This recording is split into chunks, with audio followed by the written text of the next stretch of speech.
Бәріне сәлем достар, бүгін біз 6 сыныптың қазақ тілінің 10 тарауының 3 параграфын өтетін боламыз.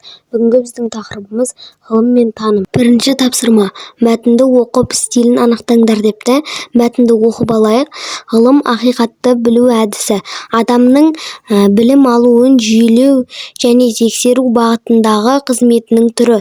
Негізгі мақсаты ақиқатқа жету, табиғат, қоғам, ойлау заңдылықтарын ашу. Ал таным дегеніміз ақыл, парасат, сана, сезім иесі ретінде адамның ең басты қасиеттерінің бірі. Өзін қоршаған ортаны танып білуге деген ұмтылысы. Адам айналасындағы дүниені, әлемді танып білу барысында олардың ішкі құпиясына үңіледі, қасиеттерін анықтайды, өзінің орнын, басқа адамдармен қарым-қатынасын белгілейді. Таным барысында адам өзін қоршаған ортаны игереді, оның заттар мен құбылыстар туралы жалпы мәліметі жүйелі, шынайы білімге айналады. Ендеше танымды адамның жаңа әрі тың білімді игеріп, рухани байуы деп есептеуге болады. Енді біз мәтіннің стилін анықтаймыз. Ғылыми стиль себебі мәтінде нақты анықтамалар мен терминдер қолданылады. Енді мәтіннің астындағы сұрақтарға жауап береміз.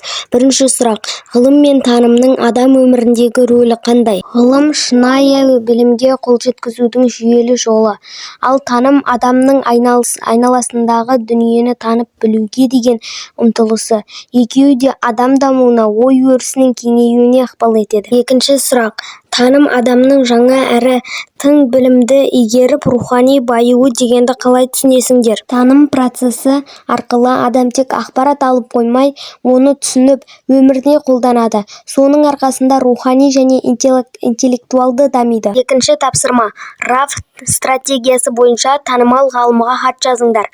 Бірінші рөл, екінші аудитория, үшінші форма, пішін, төртінші тақырып. Рөл: ғалымға қызығушы оқушы, аудитория, танымал ғалым, форма, хат, тақырып, ғылым жолындағы кеңестер. Хат үлгісі: құрметті, осы жерге ғалымның атын жазасыздар. Құрметті, мен ғалымға қатты қызығамын және сіздің жетістіктеріңізден шабыт аламын. Ғылым жолында жетістікке жету үшін қандай кеңестер берер едіңіз? Қандай кітаптар оқыған дұрыс па? Дұрыс. Өз тәжірибеңізден бөліссеңіз қуанышты болар едім. Құрметпен, ғалымның атын жазамыз. Үшінші тапсырма: төмендегі мәтіндегі сөйлемдерді ажыратып, тыныс белгілерін қойып жазыңдар. Олардың қойылу себебін түсіндіріңдер. Осындай мәтін беріліп қойыпты. Мәтіндегі тыныс белгілерді қойып шықсақ: мені кішкентай кезімнен оқытқан, әріпті санауды үйреткен әкем. Ол ауған соғысының ардагері еді. Жұмысқа жарамсыз болғандықтан көп жыл төсек тартып үйде жатты. Бар уақытын маған арнады. Өйткені менің алдағы бауырларым сабаққа селсоқ болатын.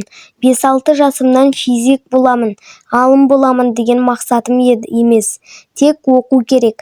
Оқығанда да бестікке оқу керек деген ой болды. Өсе келе не үшін оқу керек, не үшін жақсы оқу керек деген сауалдарға жауап іздей бастадым. Төртінші тапсырма: өздерің білетін бір ғалымнан ғалымға қалай келгені туралы сұхбат алыңдар, немесе ғаламтордағы сұхбаттардың бірін жазып алыңдар. Ғалымның айтқан ақыл-кеңестері негізінде нұсқаулық жазыңдар депті. Ал жауабы: ғалымға қызығушылықты ерте бастан қалыптастыру керек. Көп оқу және ізденіс жасау басты қағида. Ғылыми тәжірибелер мен зерттеулерге қатысу қажет.